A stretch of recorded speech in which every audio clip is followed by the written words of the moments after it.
ഹൈലൻഡ്സിലെ ഇൻവെർണസിൽ നിന്നും സ്കോട്ട്ലൻഡിൻ്റെ തലസ്ഥാനമായ എഡിൻബറയിലേക്കുള്ള യാത്ര അവിസ്മരണീയമായ അനുഭവമായിരുന്നു. സ്കോട്ട്ലൻഡിലെ ഏത് പ്രദേശത്തു കൂടിയുള്ള റോഡിലൂടെ സഞ്ചരിക്കുമ്പോഴും ഉള്ളതുപോലെ വളരെ മനോഹരമായ കാഴ്ചകളാണ് ഈ യാത്രയിൽ നമുക്ക് ലഭിക്കുക. റോഡിൽ ഇരുവശങ്ങളിലുമുള്ള ഹരിതാഭമായ കുന്നിൻ പ്രദേശങ്ങളും താഴ്വരകളും അരുവികളും തോടും പുഴയുമെല്ലാം നമ്മുടെ മനസ്സിന് നൽകുന്ന കുളിർമ അത് പറഞ്ഞറിയിക്കാനാവാത്ത ഒരു സുഖമാണ്. വേനൽക്കാലം കഴിഞ്ഞ് ശരത്കാലത്തിൻ്റെ ആരംഭമായതുകൊണ്ട് വഴിയരികിലുള്ള മരങ്ങളുടെ നിറമൊക്കെ മാറി തുടങ്ങിയിട്ടുണ്ട്. 1-2 ആഴ്ചകൾക്കുള്ളിൽ മരങ്ങളുടെ എല്ലാം നിറം മഞ്ഞയും ഓറഞ്ചും ചുവപ്പും നിറങ്ങളിലേക്ക് മാറും. തൊട്ടു പിന്നാലെ ഇലകളെല്ലാം പൂർണ്ണമായി കൊഴിഞ്ഞ് മരങ്ങളെല്ലാം വെറും അസ്ഥിപഞ്ജരങ്ങൾ പോലെയായി മാറുകയും ചെയ്യും. ക്വീൻസ്ബറി ക്രോസിംഗ് എന്ന വളരെ നീളമുള്ള പാലം കടക്കുന്നതോടെ എഡിൻബറ സിറ്റി ആരംഭിക്കുകയായി. അതിവേഗത്തിൽ വാഹനങ്ങൾക്ക് പോകാനുള്ള മോട്ടോർവേ ആയതിനാൽ അവിടെ വാഹനം നിർത്തി ഈ പാലം നന്നായി ഒന്ന് വീക്ഷിക്കുവാൻ അവസരം ലഭിച്ചില്ല. എങ്കിലും അല്പം മാറി മറ്റൊരിടത്ത് നിന്നുകൊണ്ട് ഈ പാലം മാത്രമല്ല, ഫോർത്ത് കടലിടുക്കിന് കുറുകയായി നിർമ്മിച്ചിട്ടുള്ള തൊട്ടടുത്തടുത്തുള്ള 3 പാലങ്ങൾ നന്നായി നോക്കിക്കാണാൻ സാധിച്ചു. ചുവപ്പ് നിറത്തിൽ കാണുന്ന പാലം 1890 നിർമ്മിച്ച ലോകത്തിലെ ആദ്യകാല കാൻറ്റിലിവർ പാലങ്ങളിൽ ഒന്നാണ്.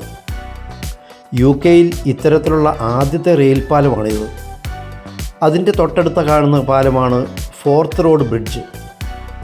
1964 തുറന്നു കൊടുത്തിട്ടുള്ള ഈ പാലം സാധാരണ വേഗതയിൽ പോകുന്ന വാഹനങ്ങൾക്കും സൈക്കിളുകൾക്കും വേണ്ടിയുള്ളതാണ്. അതിനടുത്തായി കാണുന്ന വളരെ ഉയരത്തിലുള്ള 3 ടവറുകളോട് കൂടിയ പാലം 2017 തുറന്നു കൊടുത്തിട്ടുള്ളതാണ്. 3 ടവറുകളുള്ള ലോകത്തിലെ ഏറ്റവും നീളം കൂടിയ കേബിൾ സ്റ്റേയ്ഡ് ബ്രിഡ്ജാണിത്. UK ഏറ്റവും ഉയരം കൂടിയ പാലവും ഇതുതന്നെയാണ്. ഈ 3 പാലങ്ങളുടെയും നീളം 2.25 കിലോമീറ്ററാണ്. എഡിൻബറ സിറ്റിയിൽ വാഹനങ്ങളുടെ നല്ല തിരക്കാണ്. 2 നില ബസ്സുകളും ട്രാമുകളും ഉൾപ്പെടെയുള്ള വിവിധതരം വാഹനങ്ങൾ കൊണ്ട് നിറഞ്ഞ റോഡുകൾ.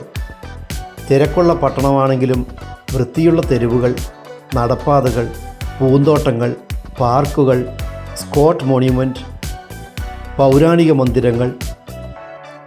പട്ടണത്തിൻ്റെ നടുവിൽ ഒരു കുന്നിൻ മുകളിലായി തലയെടുപ്പോടെ നിൽക്കുന്ന എഡിൻബറ കാസിൽ കാണാം.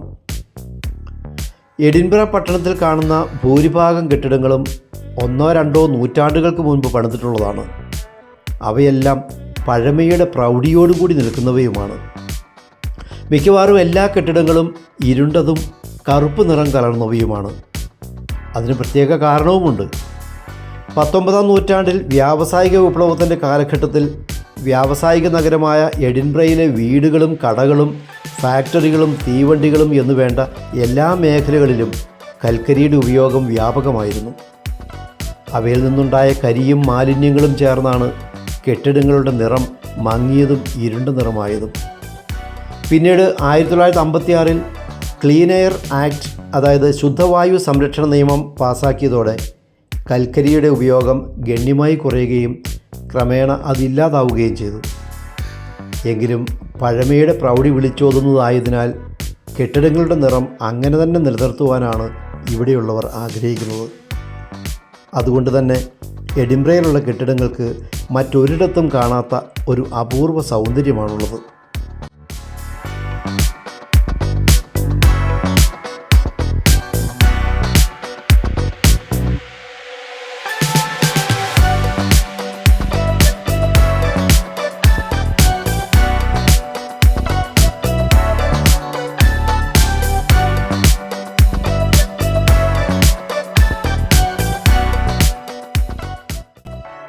സ്കോട്ടിഷ് നാഷണൽ ഗാലറി സന്ദർശിച്ചപ്പോൾ അതിൻ്റെ മുറ്റത്ത് സംഗീത വിരുന്ന് നടത്തിയ 2 കലാകാരന്മാരുടെ പ്രകടനം ഏവരെയും ആകർഷിക്കുന്നതായിരുന്നു.